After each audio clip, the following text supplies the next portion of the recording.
What's up, my allies? My name is Zacharias, and this is Thank You Universe. And thank you so much for tuning in today, because today we're going to talk about a really important topic, the codependent empath and empath codependency. Because a lot of empaths learn to be codependent. They grow up in these environments in their homes where they have these unhealthy relationships, and they learn to be codependent. So, what does that even mean? What is codependency? It's kind of hard to get a nice little neat definition, but essentially, a codependent is someone who is an independent, who depends on others for their value, for outside validation, for a need of some kind. Basically, you have a need and you feel like you can't meet it yourself, so you go about being codependent and use these very indirect strategies to get your needs met because you think that you can't meet your own needs. But you can. And it's okay to ask for help from others and lean on each other. We're all human. We all need each other's help. We're all connected, right?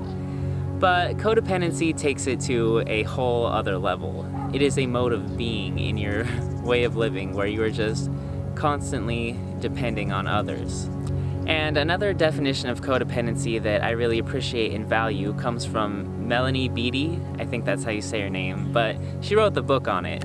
She herself was a codependent and has healed from that, and she wrote the book Codependency No More, which is a great book that's helped a lot of people, including yours truly. It helped me a lot on my journey out of codependency. And how she defines codependency is a codependent is someone who is affected by another person's behavior and who becomes obsessed with controlling that person's behavior. And so, if you're an empath, you might think, I don't try to control people, I just try and help people, and I be nice to people, and I do what I can, and I help them with their emotions.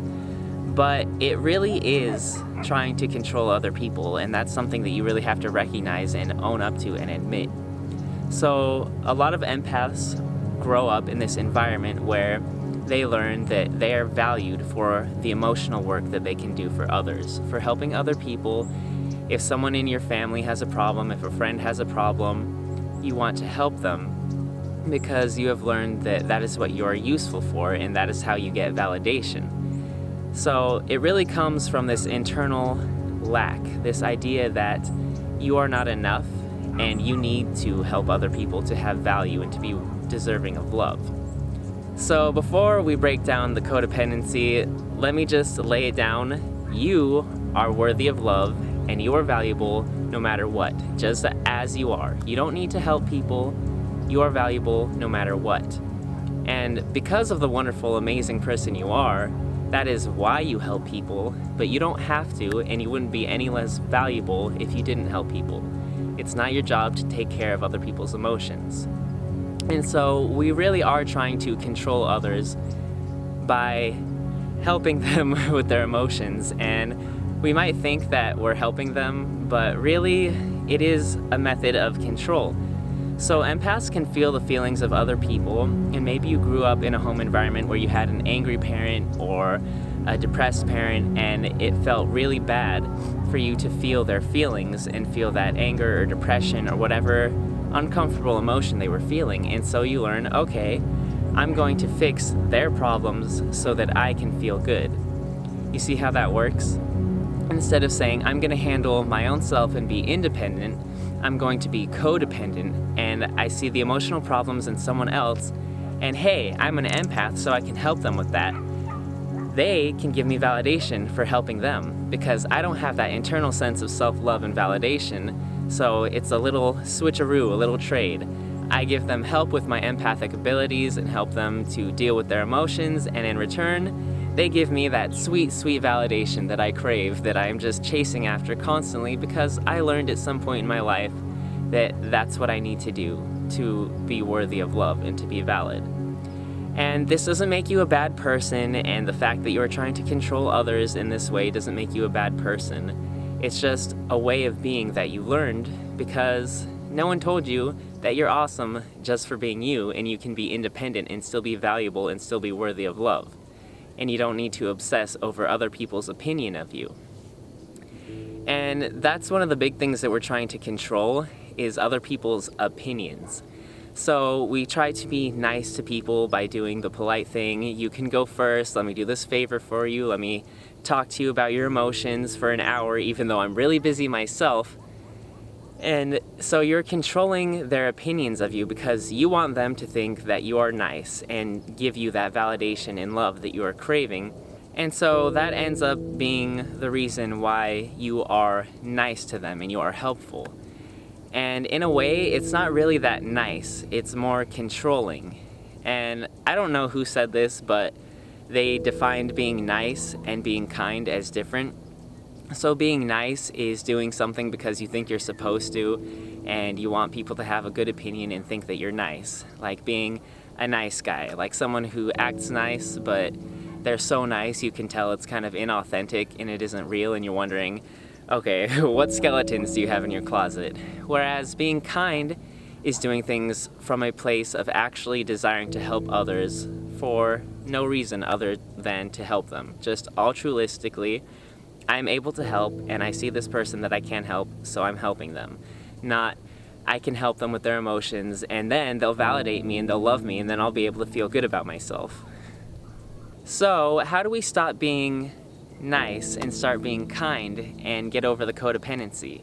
One thing that you need to learn to do is be able to hear people's problems and feel their emotions and their emotional distress and not rescue them, not come to their aid.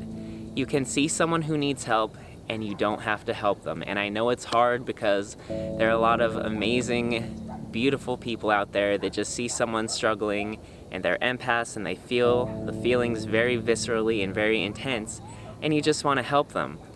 But it is not always your responsibility and you don't always need to be the one that can help.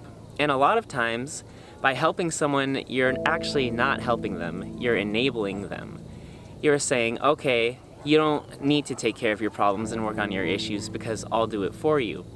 And empaths, codependent empaths, can be big enablers. That's one of the main things talked about in Codependent No More.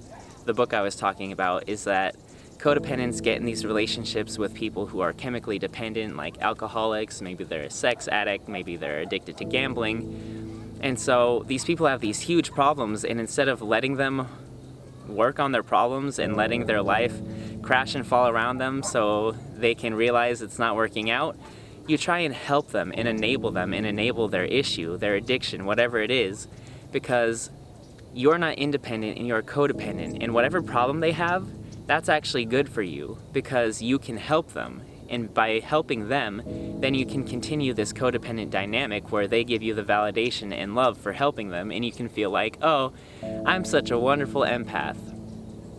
And you are wonderful, but being codependent is not wonderful at all. Trust me. Like I said, I've been codependent for the majority of my life, actually, and it's only in the past several years that I've really come to terms with this idea of releasing codependency and learning I don't need to be responsible for everyone's emotions, and I don't need to help others to have value and to be good enough and to be worthy of love. And you don't need to do that either. So you're valuable in and of yourself, and if you help people, you do it because you want to help them, not because you're getting something out of it and not because you're trying to be polite or nice. And another huge issue of the codependent empath is boundaries. Boundaries and authenticity. So codependent empaths are terrible at boundaries and they're not being authentic because when someone asks you for help and you don't have the time or you don't want to do it or you're energetically drained and you still say yes even though you know that your needs aren't going to be met and you're putting something that you need on the back burner like your own rest, your own mental health, you're not being authentic. You just say, yes, I'll help you with anything because I'm the codependent empath, here to serve all your needs as long as you validate me and love me. But we need to learn to set those boundaries and be authentic and say no. Empaths and codependents have a hard time saying no. It's just like, say no. It's not a bad word. And I had a lot of fun learning to say no because I could never tell anyone no, even if I knew that I didn't want to. I just was like, yes, I'll help you with that. And it's just like saying no is so much fun. It's like, no, I can't help you with that right now because I'm doing my own thing. And honestly, it's not wrong, and you might feel bad for saying no at first when you first start doing it, because at some level, at some point in your life, you learned that you're supposed to take care of others. That's your job. That's what you're here for, empath. You're here to help other people and not live your own life. You're just here to help other people. But that's totally wrong. You're here for you. And you can learn to have fun saying no and learn that you are free, and it doesn't have to be this scary codependent dynamic with everyone where you need to take care of all of their needs in order for them to love you. And some people will really take advantage of your codependency in that way, and some people will do it unknowingly. Like, they ask for a favor, and they would be totally fine if you said no. They just asked.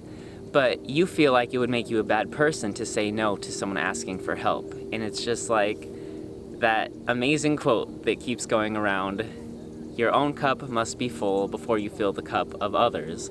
And so many empaths are trying to fill the cup of others with their empty cup that's on the last drop. And it's like, that's the last drop of my life force, but here, you can have it, I don't need it. But you do need it. You're just not admitting it to them, and at some level you're not admitting it to yourself. So you need to set those boundaries and learn to say no, and learn to give yourself the space that you need to live your own life. And realize that you can meet your own needs, and you don't need other people's outside validation to feel like you are a worthy and worthwhile, lovable person. Because you are lovable, and you're awesome. So just recognize it. So really what it all comes down to is self-love and loving yourself, because love is what it's all about. Love is all you need, and if you've got your own source of internal love, you're not going to need to constantly serve others with your empathic abilities to feel loved, because you know that you're worthwhile in and of yourself. And it's really a process of unlearning all the things that you learned, like you're valuable because you did this for this person, because you are so nice, because you're so helpful, because you're an empath who can feel others' emotions and you help them with all their emotional work. You don't have to do any of that. You do, and you will, because you're an empath, but it's a lot better when you choose to do it because that is what you authentically desire, rather than doing it because you're trying to get something out of it. You're trying to control someone's opinion of you. You're trying to make them love you. You're trying to be seen as someone who is valuable by others for what you can do for them. So you really have to work on your self-love and learn to be direct with your boundaries and your emotions in meeting your needs. So if you want someone to love you, don't indirectly just start lavishing them with all of your love and kindness and trying to do things for them to make them love you. Realize that you are lovable, and people who vibrate at the same level as you and will appreciate you will see that, and you don't have to do things for them. And if you happen to do kind things for someone out of the true, authentic kindness of your heart, and it's appreciated, that's great. But if someone's appreciation and love for you is dependent upon what you do for them as a codependent empath, that's not real love, and that's unhealthy. You really have to recognize how unhealthy this pattern is, because it's incredibly unhealthy, and it's probably draining your life force, and it may have been draining your life force your entire life without you even realizing it. That's what happened for me, and it really backfired, and I had to be in a really incredibly codependent relationship where this person just basically drained all the life out of me before I realized this is not okay, this is not doable, this is not sustainable, and it's not healthy. So please, for yourself, you beautiful empath, realize that you are worthy of love and you are valid regardless of what you do for others. Set firm boundaries, learn to say no, learn to feel other people's negative emotions and hear their problems without trying to rescue them or save them. And really learn to take care of yourself so you can be independent and whole on your own. And then you will be able to step into your true power as an empath, because you won't have this needy energy like, oh, I can help you with that and then you'll love me. No. You're independent and you help others from your own internal sense of power and grounding because you just want to help, because that's what you want, because you're an empath and you have that desire. And learn to recognize when you don't want to help, and when you don't want to, that's okay. That is amazing, and that is just as valid as helping others, and you're still just as lovable. So, that's my opinion on the matter as a recovering codependent empath, and I hope you found this video helpful. If you'd like to read Melanie Beattie's book, Codependent No More, I highly recommend it. It helped me a lot on my journey, so I hope it can help you too.